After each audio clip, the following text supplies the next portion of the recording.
হে তরুণ যুবকেরা, হে আমার বন্ধুরা, শুনে রেখে দিন বাবা, জেনে রেখে দেন, নামাজ ছাড়বেন না। নামাজ ছেড়ে দেওয়ার কোনো রাস্তা নাই। নামাজের থেকে নামাজ ছেড়ে দেওয়া, এর থেকে বড় পাপ আর কিছু হতে পারে না। হযরতে মুসা কালিমুল্লাহ, হযরতে মুসা পয়গম্বর মুসা কালিমুল্লাহ, যার সঙ্গে আমার আল্লাহ কালাম করতেন, কথা বলতেন, সেই মুসা আলাইহিস সালামের কাছে একজন মহিলা এসে হাজির হলেন। ইয়া রাসূলুল্লাহ, ইয়া নবী আল্লাহ, ও আল্লাহর পয়গম্বর, আমি বড় গুনাহগার, আমি বড় পাপী, আমার মতো বড় পাপী পৃথিবীর জমিনে আর কেউ নাই। আমি দীর্ঘদিন ধরে কাঁদছি, দীর্ঘদিন ধরে ক্ষমা চাইছি, দীর্ঘদিন ধরে আল্লাহর কাছে দোয়া চাইছি। ও আমার পয়গম্বর, আমার ক্ষমা কি, আমার ক্ষমা, আমার মাফ, আমার কান্নাকাটি কি আমার আল্লাহর দরবারে কবুল হবে? আমার গুনাহ কি আমার আল্লাহ মাফ করবে? আমার গুনাহ কি আল্লাহ মাফ করবেন? আচ্ছা, যদি গুনাহ মাফি অন্তর থেকে চাওয়া হয়, মাফ করার মালিক কে? জোরে বলেন কে? আমার আল্লাহ কোরআন মাজিদে বলেছেন, ইয়া আইয়ুহাল্লাযীনা আমানু তুবু ইলাল্লাহি তাওবাতান নাসুহা। হে বিশ্বাসী বান্দারা, তোমরা আমি আল্লাহর কাছে তওবা করো অন্তর থেকে। যদি তোমরা অন্তর থেকে তওবা করো, ফিরে আসো আল্লাহর কাছে, রিটার্ন আসো, ব্যাক আসো, আমার আল্লাহ বলছে অ্যাকসেপ্ট ইউ, আমি তোমাকে তৎক্ষণাৎ গ্রহণ করে নিই। জোরে হবে না? লা তাকনাতু মির রাহমাতিল্লাহ। বান্দা, তোরা আমার রহমত থেকে নিরাশ হয়ে যাস না। তোদের গুনাহ রাশি যদি আসমানের মেঘমালায় পৌঁছে যায়, তবুও আমি তোদের গুনাহগুলোকে ক্ষমা করতে পরোয়া করি না। কিন্তু আমার কাছে ফিরে আয় বান্দা। গতানুগতিক জীবন যাপন করিস না, সিস্টেমেটিক চল, শৃঙ্খলাবদ্ধ জীবন ব্যবস্থা করে তোলো। সবের সিস্টেম ইসলাম দিয়েছে। তোমার বিশ্বাসকে ঠিক রাখো, তোমার ঈমান আকীদাকে ঠিক রাখো। ফজর আযান হবে, মুয়াজ্জিন আযান দেবে, আসসালাতু খায়রুম মিনান নাওম,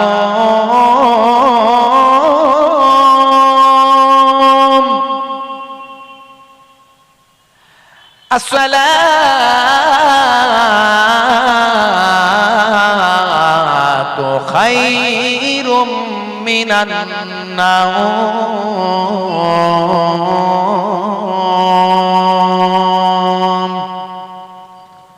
মানে কি? নিদ্রা অপেক্ষা নামাজ উত্তম। ফজরে ওঠো, নামাজ পড়ো, তাড়াতাড়ি ঘুমাও। আমার দেশের ছেলেদের ব্যাড হ্যাবিট, রাত্রে 1:30টা না বাজলে এদের ঘুম আসবে না। তা আবার মোবাইল ওই চাদরের ভিতরে, কম্বলের ভিতরে শীতকালে ঢুকে সেখানেও মোবাইলটা চালায়, ডিডি, সেখানে গিয়ে ফ্রি ফায়ার পাবজি খেলছে। আরে ওঠে ঘুম থেকে কটায়? বেলা 10টায়। এ বরকত আসবে, রহমত আসবে? মোটেও আসবে না। ইসলাম বলেছে রাত্রে 10টার মধ্যে, 9টার মধ্যে এশার নামাজ পড়ো, খাওয়া দাওয়া করো, ঘুমিয়ে যাও।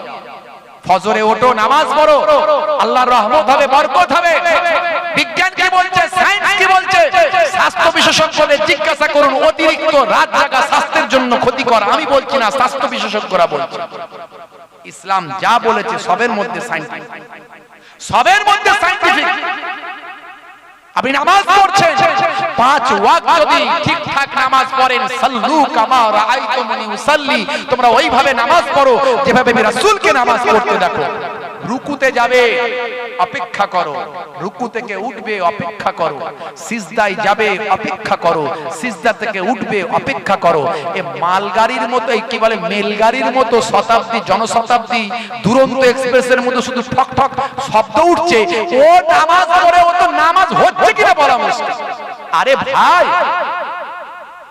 মাস্টার আমার খাতা দেখে নাম্বার কতটা দেবে দেখার দরকার নাই। আমি আমার সর্বোচ্চ কাজটা তো করে আসবো। রেজাল্টটা দেওয়ার, নাম্বারটা দেওয়ার মালিক মাস্টার। সে কতটা দেবেন, তাকে কতটা ভালো লাগবে আমি জানি না, কিন্তু আমি আমার ফুল মার্কসটা নেওয়ার জন্য পুরোপুরি নিজেকে আত্মসমর্পণ করব। যতটা কাজ করা যায় করব, কিন্তু আমি কিছুই করলাম না, মাস্টার আমাকে ফুল মার্কস দেবে না। এটা সাধারণ নলেজ আমাদের চলে আসে। নামাজটা নামাজের মতো পড়তে হয়। ফজরের নামাজটা আদা করুন, জোহর কাজ করুন, কাজের মাঝখানে 1-8 ঘন্টা সময় বের করুন। জোহরের নামাজ যেখানে থাকবেন, যে অবস্থায় থাকবেন, আমরা গাড়িতে থাকি, গাড়িতে বসে বসে নামাজ পড়ি, নিরুপায়। যেখানে পানি নাই তায়াম্মুম করে নামাজ পড়ি। নামাজ মাফ নাই, নামাজ ছাড় নাই। কাজের অজুহাত দিয়ে আপনি কাজ করছেন, হুজুর কি করে নামাজ পড়ি বলুন। আর সারাদিন কাজ করতে হয়, কাজের মাঝখানে যদি নামাজ পড়তে যায় মালিক তো ছাড়ে না। একান্ত না ছাড়লে গুনাহগার মালিক হবে, একান্ত যদি না ছাড়ে গুনাহগার মালিক হবে। যদি চাকরি ছেড়ে অন্য চাকরি পাওয়ার ব্যবস্থা থাকে, চাকরি পাওয়ার জন্য অন্য চাকরির অ্যাপ্লাই করুন, তবু নামাজ ছাড়া যাবে না। যদি একান্ত চাকরি ছেড়ে দিলে আপনার রুজি রুটির সমস্যা হয়ে যায়, সংসার নষ্ট হয়ে যেতে পারে, সেক্ষেত্রে আপনি কাজা হলে কাজা পড়বেন, কিন্তু নামাজ ছাড়া যাবে না। নামাজের মাসালা এত কঠিন, কোন রকম অজুহাত দিয়ে আপনি নামাজ ছাড়তে পারেন না। স্বাস্থ্য বিশেষজ্ঞরা বলছে যদি ঠিকঠাক নামাজ পড়া হয়, নামাজের থেকে ভালো ব্যায়াম আর কিছু হতে পারে না। ইভেন চোখের ব্যায়াম, এমনকি ব্রেন, মস্তিষ্ক পর্যন্ত আপনার ভালো থাকবে। প্রকৃত যারা নামাজি তারা কখনো পাগল হতে পারে না, কারণ নামাজটা যখন আপনি পড়বেন দুনিয়ার সব কিছু থেকে ভুলে গিয়ে আপনাকে এটাই মনে করতে হবে, রাসূল শিখিয়েছেন যে তুমি আল্লাহকে দেখছো।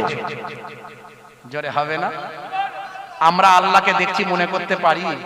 একটু বুকে হাত দিয়ে বলুন তো। একমাত্র আল্লাহর ওলিরা হয়তো পারবে। আমরা কত বড় আল্লাহর ওলি নিজেরা বুকে হাত দিয়ে চিন্তা করলেই বুঝতে পারবো।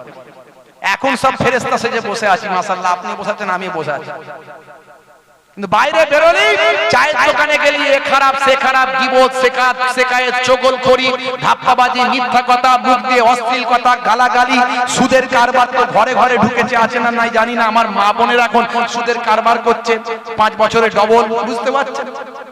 তাহলে হারাম খাচ্ছি না হালাল খাচ্ছি?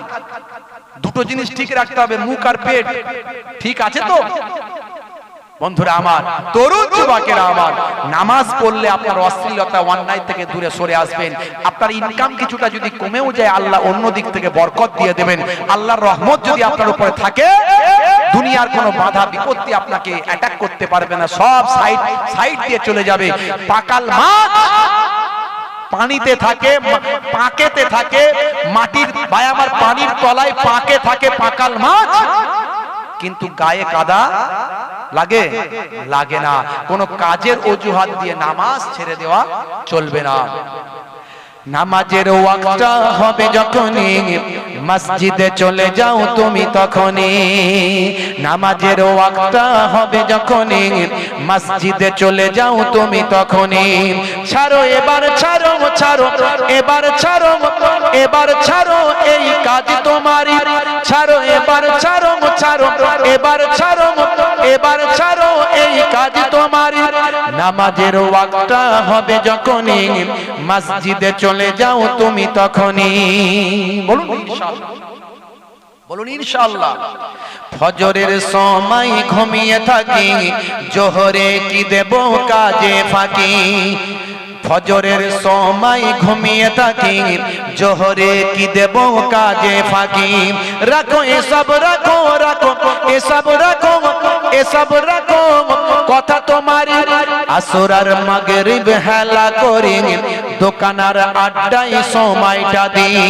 মরলে তোমাকে যেতে হবে মাটির নিচে, ঘর তোমারই। নামাজের ওয়াক্তটা হবে যখনই মসজিদে চলে যাও তুমি তখনই। বলুন ইনশাআল্লাহ, বলুন ইনশাআল্লাহ। এসার সময় ঘুমিয়ে পড়ি, শরীরটা ক্লান্ত মেলিয়ে দিই। হুজুর সারাদিন খাটাখাটনি শরীর, সারাদিন পরিশ্রম করেছি, এসার সময় আর কি করে নামাজ পড়বো হুজুর? খাই আর ঘুমাই, পারি না হুজুর। এসার সময় ঘুমিয়ে পড়ি, শরীরটা ক্লান্ত মেলিয়ে দিই। না না এসব বলো না, এসব বলো না, এসব বলো না বান্দা তুমি। না না এসব বলো না, এসব বলো না, এসব বলো না বান্দা তুমি। রোজি রুটি দিচ্ছে যিনি, জীবন মরণের মালিক তিনি। তোমার আমার জীবন দিয়ে ভালো রেখেছেন প্রভু আমারই। নামাজের ওয়াক্তটা হবে যখনই, মসজিদে চলে যাও তুমি তখনই। বলুন না ইনশাআল্লাহ, বলুন ইনশাআল্লাহ। নামাজ আপনাকে ছাড়া যাবে না, যে কোনো অবস্থায় যেখানেই থাকেন নামাজ ছাড়তে পারবেন না। হে তরুণ যুবকেরা, হে আমার বন্ধুরা, হে আমার মুরব্বিয়ানেরা, তওবা করে ফিরে আসুন। অন্তর থেকে তওবা করুন। অন্তর থেকে যদি তওবা করেন আমার আল্লাহ তওবা কবুল করবেন। তওবা কবুল করার মালিক কে? জোরে বলেন কে? মুসা কালিমুল্লাহর কথা বলছিলাম, তার আগে আর একটা কথা বলি, এটাও মুসা নবীর কথা। মুসা নবীর জামানায় বহুদিন পানি হয়নি আকাশ থেকে। পানি না হলে আমরা কি করি? ময়দানে গিয়ে ইস্তেসকার নামাজ পড়ি। নামাজ পড়ি না আল্লাহর কাছে দোয়া চাই। হে তরুণ যুবকেরা, হযরত মুসা কালিমুল্লাহ ময়দানে গেলেন, সঙ্গী সাহাবায়ে কেরাম ফলোয়ারদের নিলেন, নিয়ে 2 রাকাত নামাজ পড়ে আল্লাহর দরবারে মোনাজাত করলেন, হাত তুললেন। সম্মিলিত মোনাজাত আছে না নাই? একসঙ্গে মোনাজাত জায়েজ আছে না নাই? এক শ্রেণীর মোল্লা মৌলভী বলছে একসঙ্গে মোনাজাত করা চলবে না, আলাদা আলাদা মোনাজাত করো। অথচ নবীর দরবারে, রাসূলের দরবারে একসঙ্গে মোনাজাত হচ্ছে, তার ভিডিও ফুটেজ আমার কাছে অনেকগুলো আছে। বড় বড় বাদশারা এসেছে, মদিনা শরীফের আলেমরা বাদশাদেরকে নিয়ে আল্লাহর নবীকে দাঁড়িয়ে দাঁড়িয়ে সালাম দিচ্ছে, দেওয়ার পরে একসঙ্গে মোনাজাত করছে। আর আমার দেশের মৌলবীরা, মৌলী সাহেব ভাই আমার, যারা ভালো করে মাদ্রাসা স্টাডি করে না, পড়াশোনা করে না, তারা কি বলছে যে দাঁড়িয়ে দাঁড়িয়ে সালাম দেওয়া যাবে না, একসঙ্গে মোনাজাত করা যাবে না। কত ফ্যাচাং, শুধু ফতোয়াবাজি করে করে শেষ করে ফেলবে সমাজটাকে। হে তরুণ যুবকেরা, হে আমার বন্ধুরা, এই ফিলিস্তিন ইসরায়েল নিয়ে কাবা ঘরের ইমাম আল্লামা সুদাইস তিনি দাঁড়িয়ে দাঁড়িয়ে আল্লাহর কাছে মোনাজাত করেছেন, সম্মিলিত মোনাজাত, সকলকে নিয়ে মোনাজাত করেছেন, ভিডিও ফুটেজ ভাইরাল। হে তরুণ যুবকেরা, হে আমার বন্ধুরা, হযরতে মুসা কালিমুল্লাহ আল্লাহর কাছে দোয়া চাইছেন, আল্লাহ তুমি এবার পানি দাও, আমি দোয়া চেয়েছি মাবুদ, তুমি আমার সঙ্গে কথা বলো, তুমি আমাকে পয়গম্বর বানিয়েছো মাবুদ, আমার কথা বৃথা করো না, আমাকে ফিরিয়ে দিও না, তুমি আবার পানি দাও। পানির অভাবে মানুষ কষ্ট পায়, পশু পাখি জীব জন্তুরা কষ্ট পায়, গাছগুলো হলুদ হয়ে যায়, পানির অভাব সারা পৃথিবীতে ছড়িয়ে গেছে। মাবুদ আল্লাহ তুমি পানি দাও, পানির জন্য তোমার দরবারে হাত তুলেছি। মুসা নবী যত পানি দাও বলে, আমার আল্লাহ তত বেশি আকাশ থেকে রৌদ্র প্রখরতা বাড়িয়ে দেয়। মুসা নবী যত পানি দাও বলে, আমার আল্লাহ তত আকাশ থেকে রোদ বাড়িয়ে দেয়, সূর্যের প্রখরতা আরো বেড়ে যায়। মুসা নবী বলছে, আল্লাহ এটা কেমন হলো?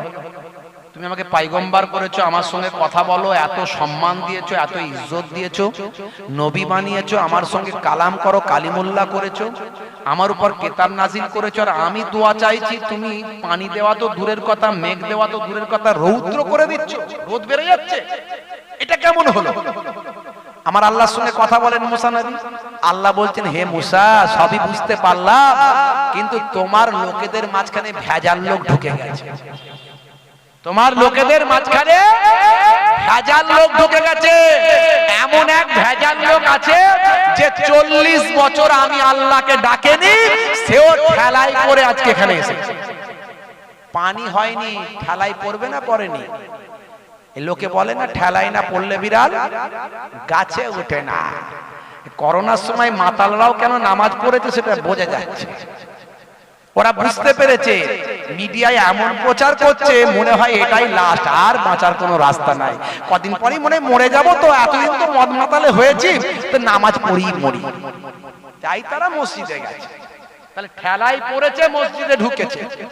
যখন কারবারে খুব লস, তখন বলছে হুজুর একটু দোয়া করুন না, একটু তাবিজ লিখে দিন না। কত ভাগা কত ছাড়া তাবিজ নিবি, সারা জীবন আল্লাহকে ডাকলি না, জুম্মার দিনেও নামাজ পড়লি না, আর এখন তুই তাবিজ নিতে এসেছিস? হুজুর কেন, বড় পীর সাহেব তাবিজ দিলেও তোর কিছু হবে না, আর বড় পীর সাহেব তো দেবেও না, কারণ তুই আল্লাহকে ভুলে গেছিস, তুই সারা জীবন আল্লাহকে ডাকিসনি। পৃথিবীর কোরআন মাজিদ যদি তোর গলায় ঝুলিয়ে দেওয়া হয় কিছু হবে না। ঠেলায় না পড়লে বিড়াল গাছে ওঠে। কারবার এখন খুব ভালো চলছে, ধরাকে সরা মনে করেছে। ওরে বাপ রে বাপ, বুক ফুলিয়ে চলছে, মাটির উপরে লাফ দিয়ে চলছে। এত তার বুকের পাটা, ধরাকে সরা মনে করেছে, মানুষকে মানুষ মনে করে না। আছে না নাই, রাগ করবেন না। এখন ক্ষমতা আছে তো। আপনি জানেন না আমেরিকার প্রেসিডেন্ট, তাকেও একদিন গদি ছেড়ে নিচে নেমে আসতে হয়। আর আপনি কোথাকারের কে দুটো আমরা ভাতে দে। কত হিম্মতওয়ালা ক্ষমতাওয়ালা হয়েছেন, কত বড় বডি বিল্ডার, শক্তিশালী পয়সাওয়ালা হয়েছেন, আজ আছে কাল ধূলিসাৎ হয়ে যেতে পারে। সেদিনের কথা ভেবে কাজ করুন। হে তরুণ যুবকেরা, হে আমার বন্ধুরা, শুনে রেখে দিন বাবা, জেনে রেখে দেন। মুসা নবী বলছে, আল্লাহ এটা কেমন করে হলো? যত পানি আপনার কাছে চাইছি, যত আপনার কাছে পানির আবেদন করছি, আপনি তত আরো রৌদ্র বাড়িয়ে দিচ্ছেন। ব্যাপারটা কি? আমার আল্লাহ বললেন, হে নবী মুসা, তুমি শুনে রেখে দাও, জেনে রেখে দাও, তোমার লোকেদের মাঝখানে একজন ভেজাল লোক ঢুকে গেছে, যে 40টা বছর ধরে আমি আল্লাহকে ডাকে না। মুসা নবী উঠে দাঁড়ালেন, দাঁড়িয়ে বললেন, হে আমার শিষ্যরা, হে আমার ফলোয়ার্সরা, কে আছো? এর মাঝখানে একটা ভেজাল লোক আছে, 40 বছর আল্লাহকে ডাকেনি, 40 বছর আল্লাহর ইবাদত করেনি, 40 বছর ধরে আল্লাহর কোনো উপাসনা করেনি। হে তরুণ যুবকেরা, হে আমার বন্ধুরা, কে আছো বাবা? বেরিয়ে যাও। কে আছো এই মজলিস থেকে? বেরিয়ে যাও। যে 40 বছর ধরে আল্লাহকে ডাকো না, ইবাদত করো না, তুমি নিশ্চয়ই বুঝতে পারছো তুমি কে আছো। তুমি নিজে বেরিয়ে যাও। সেই মানুষটা যে ছিল তখন, সে বেরিয়ে যাওয়া তো দূরের কথা, মাথাটা নিচু করে আরো বসে বলল, কথা ঠিক না ভুল? কেউ কি বেরিয়ে যাবে? বেরিয়ে গেলে লোকে তাকে চিনে ফেলবে না? ফেলবে না? লোকে তাকে সকালবেলা টিকতে দেবে তো? বেটা হতভাগা, 40 বছর নামাজ পড়িনি, তোর জন্য পানি হয়নি, আরো আল্লাহ রোদ বাড়িয়ে দিয়েছে, বলবে কি বলবে না? সে তখন মাথা নিচু করে বসে আছে, মাথা নিচু করে শুধু বসে নাই। হে তরুণ যুবকেরা, ঝরঝর করে কাঁদেন, মাবুদ আল্লাহ, ও আমার মাবুদ, ও আমার স্রষ্টা, ও আমার সৃষ্টিকর্তা, তুমি মুসা নবীর আল্লাহ, মুসা নবীর ভক্তদের আল্লাহ, নামাজীদের আল্লাহ, পরেশগার আল্লাহ, ওয়ালাদের আল্লাহ। আমার মতো পাপী বান্দা তুমি ছাড়া তো আর অন্য কোন আল্লাহ নাই। আজকে আমি তোমার কাছে কেঁদে কেঁদে তওবা করছি। আজকে আমি তোমার কাছে কেঁদে কেঁদে প্রায়শ্চিত্ত করছি, অনুশোচনা করছি, তোমার কাছে ক্ষমা ভিক্ষা চাইছি। আজকে তুমি আমাকে লজ্জিত করবে না, আজকে তুমি আমাকে অপমানিত করবে না, তুমি আমার সম্মান নষ্ট করবে না, এত মানুষের সামনে আমাকে বেইজ্জত করবে না।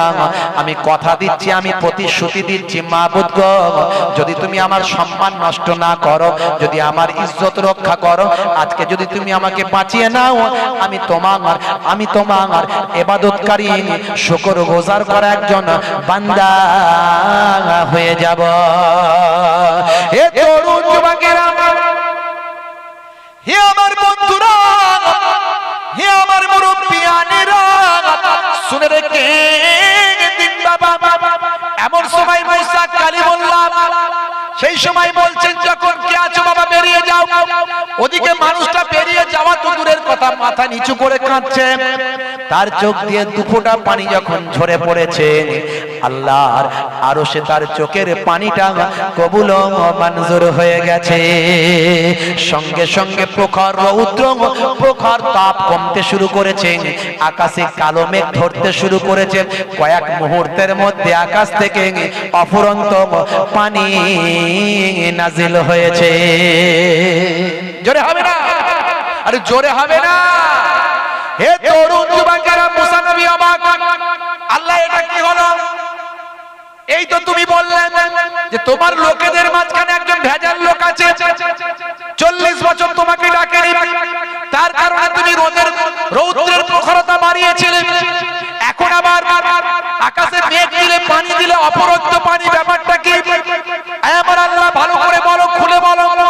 আমার আল্লাহ বললেন, হে নবী মুসা, শুনে রেখে দাও, যার কারণে আমি পানি দিয়েছিলাম না, যার কারণে আমি রৌদ্রের প্রখরতা বাড়িয়েছিলাম, এখন তার কারণেই আমি আল্লাহ পানি দিলাম। জোরে হবে না? জোরে হবে না? মুসা নবী বলে, আল্লাহ এটা কেমন হলো? যার কারণে রৌদ্র দিয়েছিলে তার কারণেই পানি দিচ্ছ, বলে তাকে আমি এখন কবুল করে নিয়েছি। হে নবী মুসা, সে আমার কাছে ক্ষমা চেয়েছে, আমার কাছে মাফ চেয়েছে, এটা বান্দার আর আল্লাহর নিজস্ব ব্যাপার, আমি আল্লাহ তাকে মাফ করে দিয়েছি। আল্লাহ তুমি আমাকে তার সঙ্গে দেখা করিয়ে দাও। মুসা নবী কি বলছে? আল্লাহ তার সঙ্গে আমাকে দেখা করিয়ে দাও। আল্লাহ বলছে, হে মুসা, আমি তোমার সঙ্গে তার দেখা করিয়ে তাকে অসম্মান করব নাকি? এটা তো বান্দার আর আল্লাহর নিজস্ব ব্যাপার। আমি আল্লাহ আমার বান্দার সম্মান রক্ষা করি, আমি তোমার সঙ্গে তার মোলাকাতও করাবো না। জোরে হবে না? আমার আল্লাহ কতটা রহমান, কতটা রহিম, কতটা দয়ালু, কতটা মেহেরবান, করুণাময়। মুসলমান,